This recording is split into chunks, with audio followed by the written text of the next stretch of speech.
제2차 세계대전 때의 일입니다.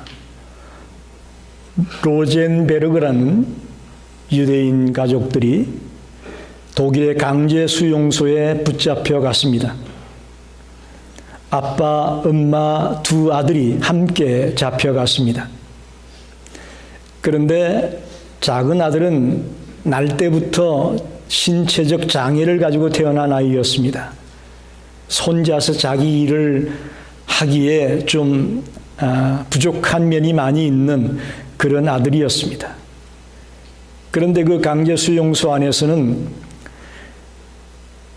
몸이 약해지거나 병들거나 일을 제대로 못하면 즉시로 독가스실로 끌고 가서 죽였습니다.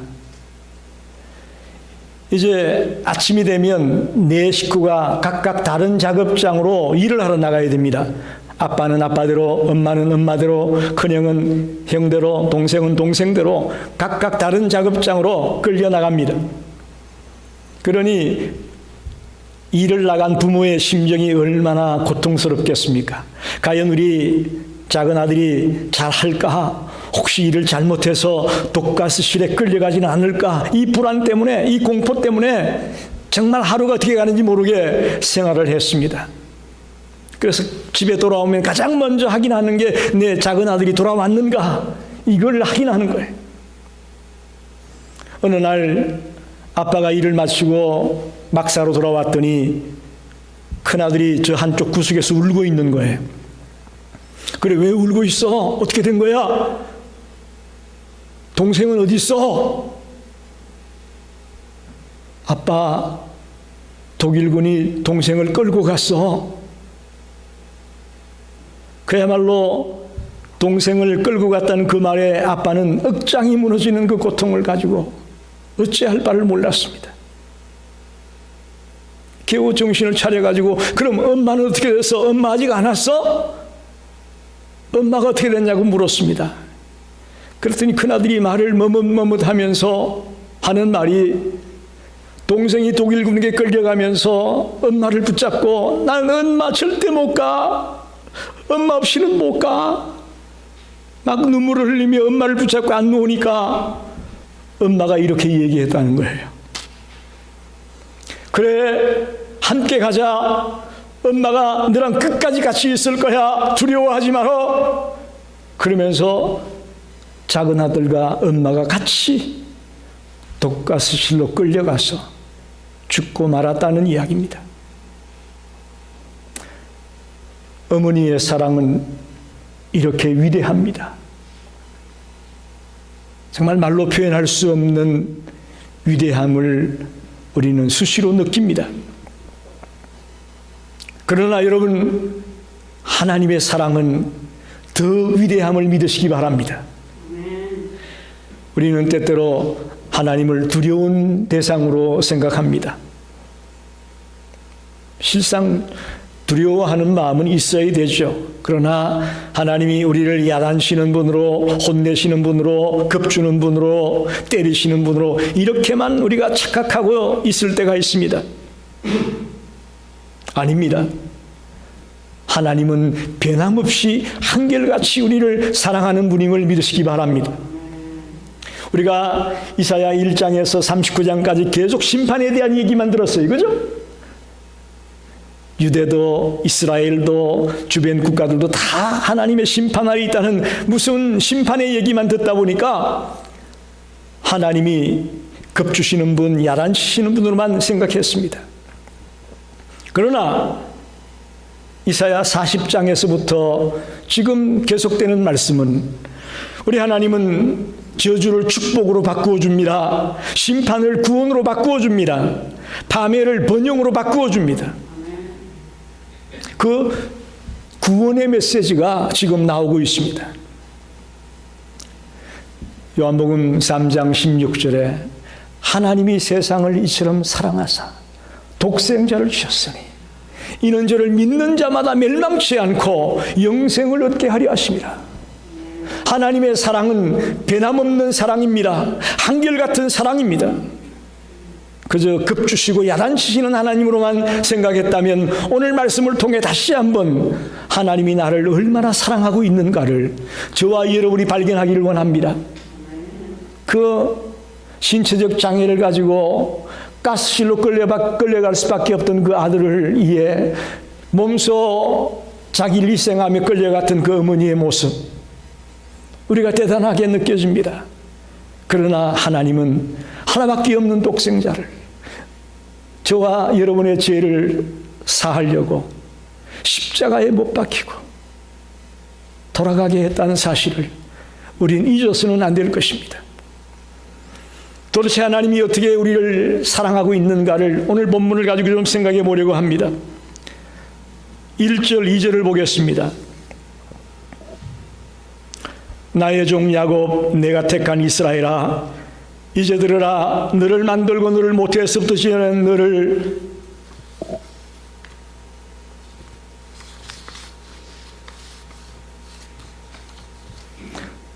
너를 도와줄 여호와가 이같이 말하노라. 나의 종 야곱, 내가 택한 여수로나 두려워하지 말아라. 오늘 본문에 보면 이스라엘의 이름이 세 가지가 나와 있습니다. 하나는 야곱이고, 하나는 이스라엘이고, 하나는 여수룬입니다. 이름이 세 가지로 표현되고 있습니다. 이 이름 속에 하나님의 사랑이 담겨 있다고 봅니다. 자, 봅시다. 첫째, 야곱이라는 이름을 보십시다. 야곱은 이스라엘의 옛 이름이라고 볼 수 있습니다. 야곱이라는 이름의 뜻은 발 뒤꿈치를 잡다, 그런 말입니다. 야곱이 어머니 뱃속에서 태어나면서 형 에서의 발꿈치를 붙잡고 나왔다고 되어 있죠. 거기에 기인해서 이름이 야곱이라고 지어졌습니다. 그는 어미의 뱃속에서부터 장자로 태어나기를 간절히 열망하였다는 것을 잘 반영하는 말입니다.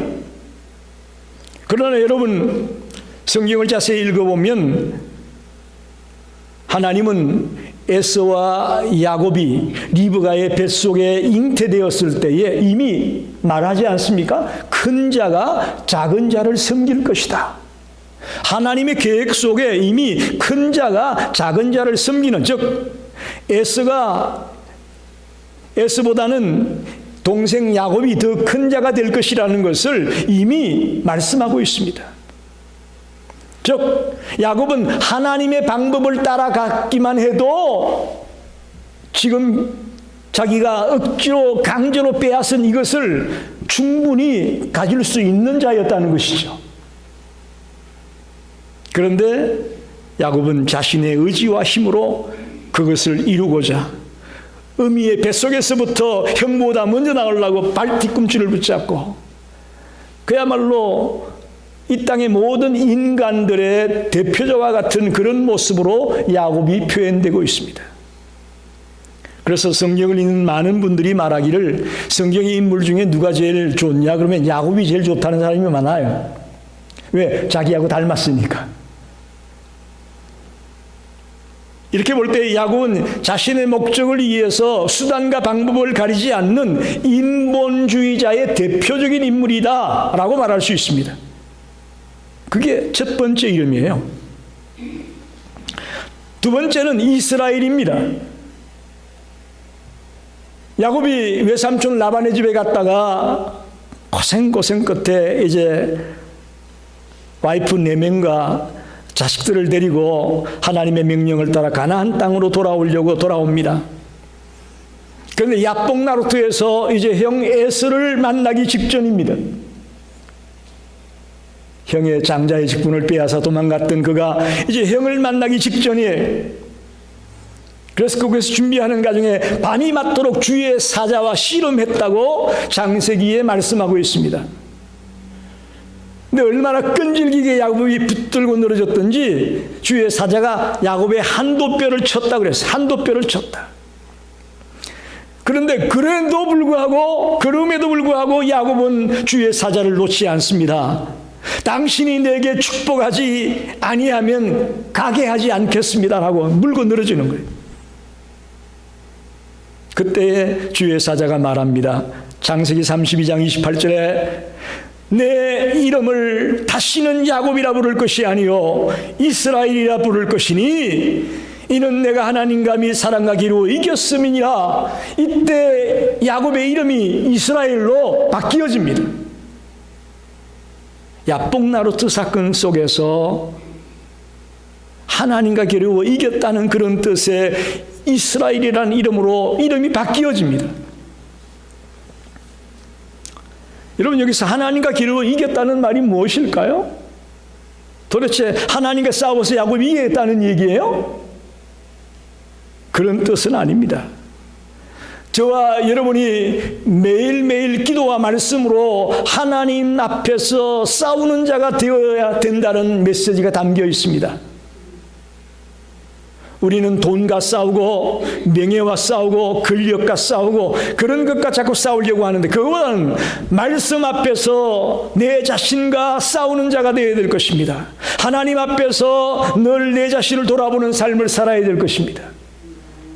그래서 도대체 이 말씀이 뭐냐, 내가 해야 될 일이 뭐냐, 하나님이 원하는 게 뭐냐, 내가 어떤 삶을 살아야 되겠느냐, 늘 이것과 싸우는 자가 되라는 것입니다.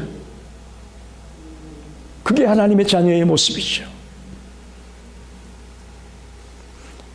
이스라엘이라는 이름은 하나님과 겨루어 이겼다는 이야기인데, 늘 우리가 기도와 말씀으로 하나님 앞에서 내 자신을 채찍질하고 내 자신을 돌아보는 삶을 사는 자가 되어야 된다라는 그런 의미의 이름이 이스라엘입니다. 마지막 세 번째 이름은 여수룬입니다. 여수룬. 이것은 고대로부터 불리우던 이스라엘의 애칭과도 같은 것입니다. 성경에 모두 4번 나오는데 신명기서에 3번이 나와 있고, 오늘 이 이사야 44장에 1번이 나와 있습니다. 모두 4번 나와 있습니다. 그 뜻은 의로운 자, 정직한 자, 그런 뜻입니다. 여러분 보십시오. 방금 우리가 야곱에 대한 말씀을 들었지만 사기꾼이요, 한마디로 말하면 그야말로 사기꾼 같고 이기적이고 인본주의의 표본가루 같은 그 야곱이 어떻게 여수룬이라고 부를 수 있겠어요? 그가 어려운 자입니까? 그가 정직한 자입니까? 아니에요. 그런데 여수룬이라고 불러주는 것은 뭐냐? 이제 잘못된 인본주의의 대표자 같은 야곱이 의로운 자로, 정직한 자로 바꾸어질 것이다. 할렐루야. 그런 의미가 담겨 있는 겁니다. 진짜 의롭기 때문에 여수룬이 아니고, 비록 지금은 아직 부족함이 많지만 머지않아 의로운 사람으로, 정직한 사람으로 바꾸어질 것이다 라는 의미로 여수루나 하고 이름을 바꾸어 불러주신 거예요. 야곱이나 이스라엘이나 우리가 알다시피 하나님 앞에서 부족한 것이 많았습니다. 걸핏하면 우상을 섬기고, 걸핏하면 하나님의 말씀에 불순종하고 하나님을 속상하게 했던 인물들입니다. 이제 그렇지만 그들이 앞으로는 의로운 자로 만들어져 갈 것이다, 이제는 정직한 자가 되어 갈 것이다 라는 그런 의미에서 이름을 여수룬으로 불러주고 있다고 볼 수 있습니다. 비록 하나님을 공경하지 못했고 하나님을 제대로 예배하지 못했고 늘 죄악 속에 살았던 그들이지만, 하나님은 나의 택한 여수루나 하고 그들을 불러줍니다. 저는 이게 바로 하나님의 사랑이라고 믿습니다. 이게 바로 하나님의 사랑입니다. 오늘 우리 신약시대의 우리 성도들, 우리 크리스찬들 보고 뭐라고 부르죠? 성도라고 부르잖아요. 성도. 이 세인트라는 말, 거룩한 자, 의로운 자, 그런 뜻이에요. 성도라는 말은. 다시 말하면 성도는 여수룬과 거의 같은 말입니다. 의로운 자, 정직한 자가 여수룬이라면 성도도 그와 같은 말입니다. 한번 묻습니다. 저와 여러분이 의로운 자라고 불릴 만한 자격이 있습니까? 정직한 자라고 불릴 만한 자격이 있습니까? 야곱과 이스라엘이 그런 자격이 없었던 것처럼 오늘 우리들도 죄송하지만 의로운 자다, 정직하다라는 얘기를 듣기에는 부족합니다. 죄와 허물로 얼룩진 모습이 우리의 모습입니다. 그런데도 하나님은 우리를 왜 성도라고 부를까요? 왜 주를 믿는 백성들을 성도라고 부를까요? 그것은 하나님께서 우리 속에 성령님을 부어넣으셔서 이제는 하나님의 자녀답게 사는 자로 만들어갈 것이라는 그런 메시지가 더 강하게 담겨 있다고 믿습니다. 지금 거룩하기 때문에 성도가 아니고 앞으로 늘 성령의 역사를 통해 날마다 새로워져서 더 거룩한 자가 되고 더 의로운 자가 될 것이라는 의미에서의 성도이라, 저는 그런 의미에서의 성도라고 봅니다. 사랑하는 성도 여러분, 우리가 거룩하지 못하고 의롭지 못했지만 앞으로 날이면 날마다 점점 더 우리는 의로운 자로, 정직한 자로, 주님을 닮아가는 자로 변해갈 것을 믿습니다. 저는 이것이 한마디로 변함없는 하나님의 사랑 때문에 가능하다고 믿습니다. 여러분 보세요. 우리가 잘못할 때마다 하나님이 들고 쳤다면 지금 여기 있겠어요? 어떻게 생각해요? 벌써 우리 옛날에 끝났어요. 그렇지 않나요? 동의하지 않나요? 우리가 잘못할 때마다 하나님이 치고 야단치고 버렸다면 우리는 옛날에 끝난 인생이었어요. 그러나 이 사랑의 특징이라는 것은 사랑하는 대상이 잘하고 잘못하고의 관계가 없어요. 여러분 어떻게 생각합니까? 사랑의 대상은요, 그 특징이 뭐냐 하면 그 사람이 잘하고 잘못하고의 문제가 아니에요. 뭐든지 좋게 보이는 거예요. 뭐든지 좋고 뭐든지 아름답게 보이고 뭐든지 밝은 면만 보게 되고. 즉 다시 말하면 무슨 얘기냐, 하나님 우리를 사랑하기 때문에 우리가 잘못했을 때 때론 못 보신 척 하세요. 얼마나 놀랍습니까? 우리가 잘못된 길로 들어갔을 때 때론 하나님이 그걸 모르는 척 할 수도 있어요. 그게 다 하나님의 사랑으로 우리를 따뜻하게 안아주는 모습임을 믿으시기 바랍니다. 그 하나님의 사랑 때문에 우리가 여기 있는 거예요. 그 하나님의 사랑 때문에요.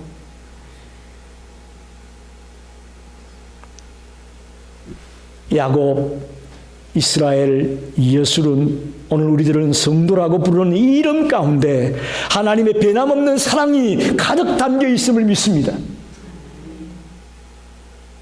두 번째는 3절과 4절을 읽어보면 나는 목마른 자에게 물을 주며 마른 땅에 시내가 흐르게 하며 나의 영을 내 자손에게 나의 복을 내 후손에게 부어주리니 그들이 풀 가운데서 솟아나기를 시냇가에 버들같이 할 것이다.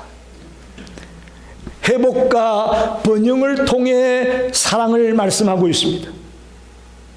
여기 목마른 자, 마른 땅, 이건 누구를 말할까요? 이스라엘을 말합니다. 나라를 잃고 이방 나라에 포로로 잡혀가 있는 그 이스라엘의 모습을 목마른 자, 또 마른 땅 이렇게 표현합니다. 오늘 영적으로 갈급해하는 우리 성도들을 향해서도 목마른 자다, 마른 땅이다 이렇게 말할 수 있을 겁니다. 그런 우리에게 물을 주며 시내가 흐르게 하겠다, 회복을 약속하고 있습니다. 할렐루야.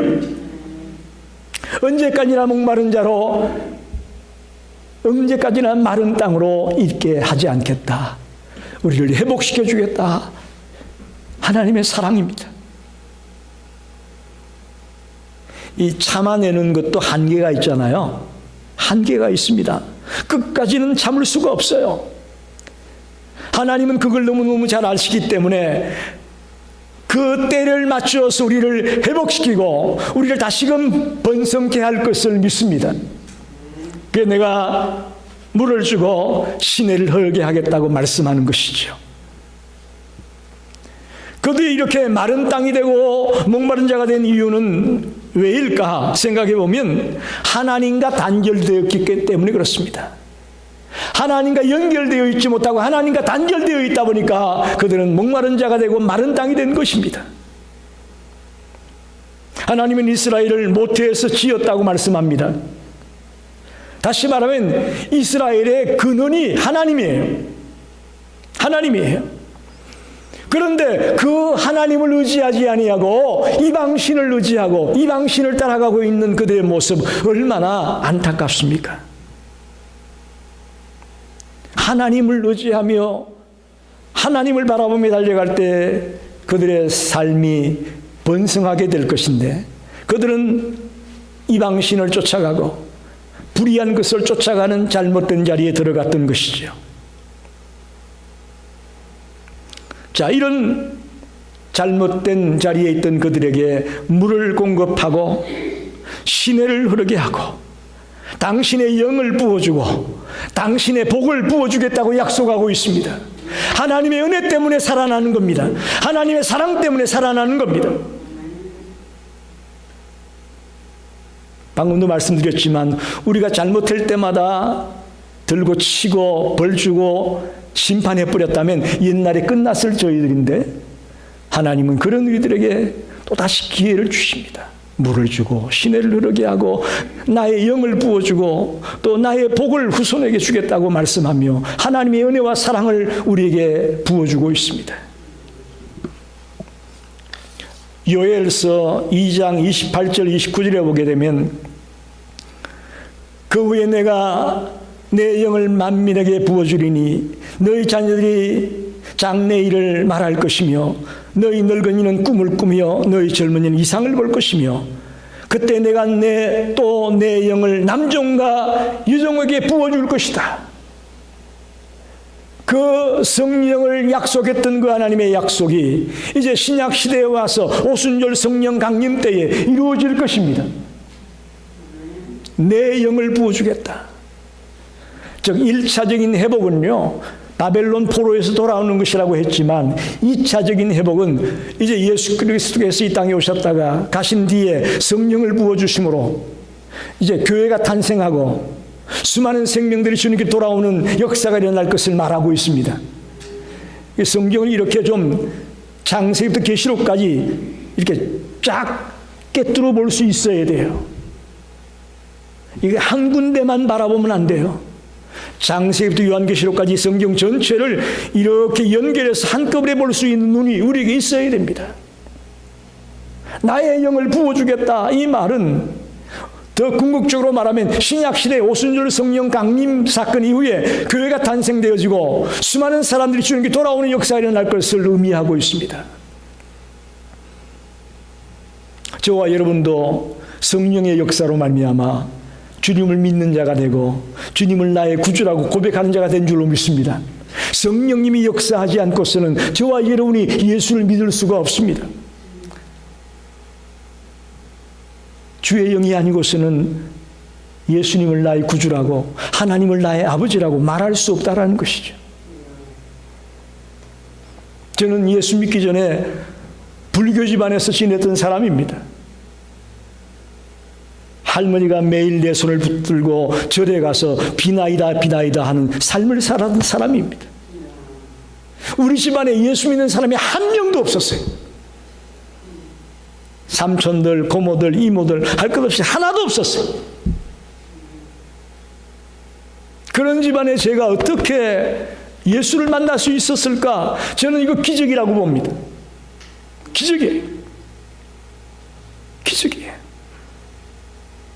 성령의 역사가 아니고서는 예수를 믿는 것도 아니고 더 나아가 이게 신학을 하고 목회의 길을 갈 수 있었다는 것은 꿈도 꿀 수 없는 일이었고 지금도 저희 친척들은 저를 이상하게 봅니다. 여러분 이겁니다. 나의 영을 부어줄 때에 성령의 역사가 일어날 때 이런 기적들이 일어났습니다. 저와 여러분이 성령의 능력으로 충만케 되기를 원합니다. 이 교회가 성령이 역사하는 교회가 되기 원합니다. 미국이 살아나는 것도요, 성령이 역사할 때 살아날 수 있습니다. 미국의 교회들이 성령으로 충만하게 될 때에 이 미국이 세계의 본분을 하나님 맡겨주는 그 귀한 사명을 감당하는 나라가 될 수 있는 거예요. 내 나라만 생각하는 미국이 되지 말고 이 세계를 돌보고 이끌어 나가라고 하나님이 이런 좋은 땅과 이런 엄청난 재원들을 주셨다고 저는 봅니다. 그 사명을 감당할 때 미국이 계속해서 리더의 역할을 감당할 수 있지.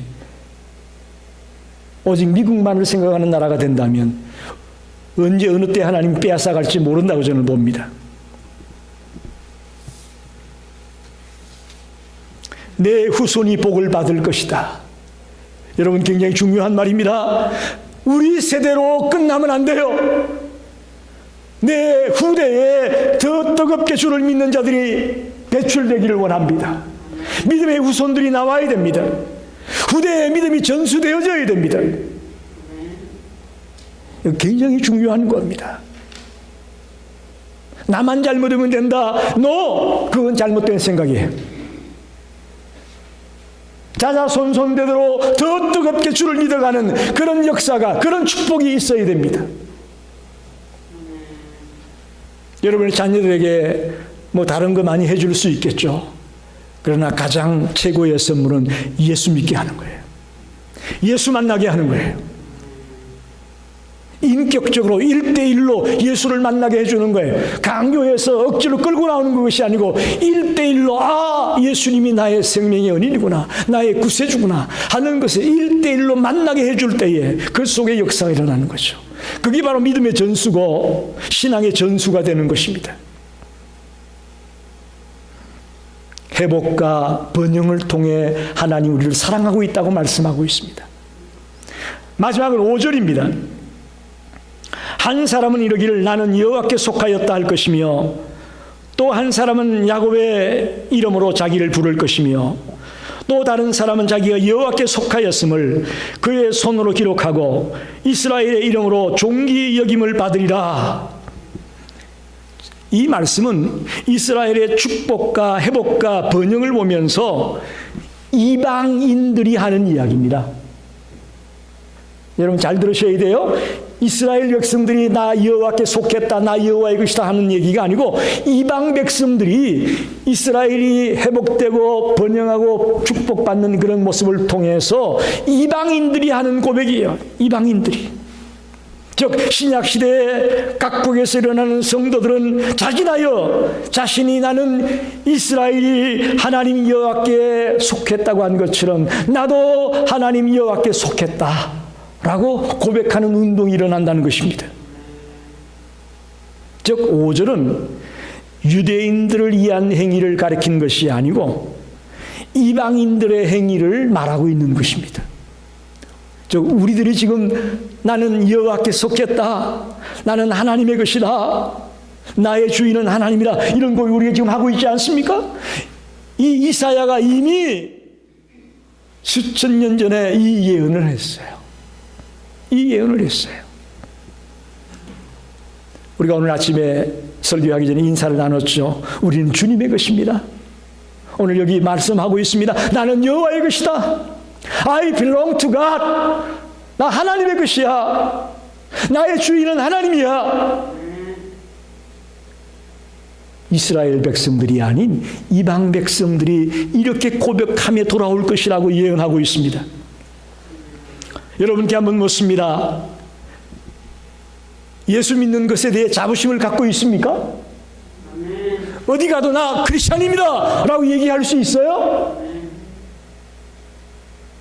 그렇지 않은 분이 제가 보기엔 많은 것 같아요. 요즘이야 뭐 성경 찬송도 별로 안 들고 다니죠. 뭐 핸드폰에 있다고 그럽니다. 핸드폰에 있으니까 성경 찬송도 필요 없다고 뭐 이해가 됩니다.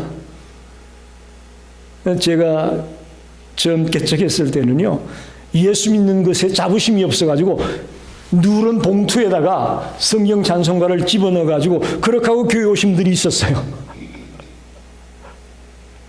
자부심이 없어요. 여러분, 내가 하나님의 자녀라는 것에 대해서 감격하십니까? 이쪽에만 좀 크게 나오고 저쪽에는 안 나오는 것 같은데. 여러분, 내가 하나님의 자녀라는 것에 대한 감격이 있어야 돼요. 그것도 없이 우리가 뭘 하겠습니까? 그것도 없이 뭘 하겠어요?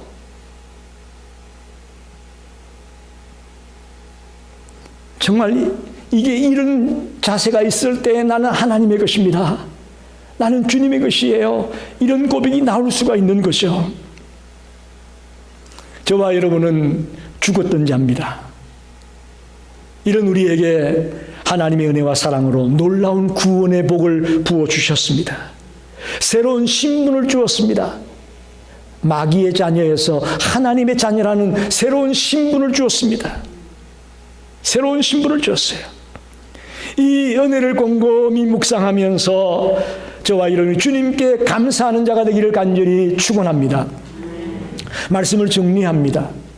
지난주에는 이사야 43장의 말씀을 통해 내가 너를 구속하였고 지명하여 불렀나니 너는 내 것이다 라고 말씀을 했죠. 오늘은 반대로 나는 여호와의 것입니다. 나의 주인은 주님입니다. 변함없는 하나님의 사랑을 체험하게 되니까 이제 나오는 고백이 나는 주님의 것입니다라는 고백이 나오게 됐죠. 이름을 통해 사랑해 주십니다. 야곱과 같고 이스라엘과 같은 우리들이 이제 여수론으로 바꾸어주겠다. 성도라고 불러주겠다.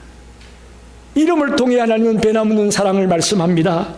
목마른 자에게 물을 주고 마른 땅에 시내를 흐르게 하고 나의 영을 내 자신에게 부어주며 또 나의 복을 너의 후손들에게 부어주겠다는 말씀을 통해 회복과 번영을 약속하면서 우리를 사랑하고 있습니다.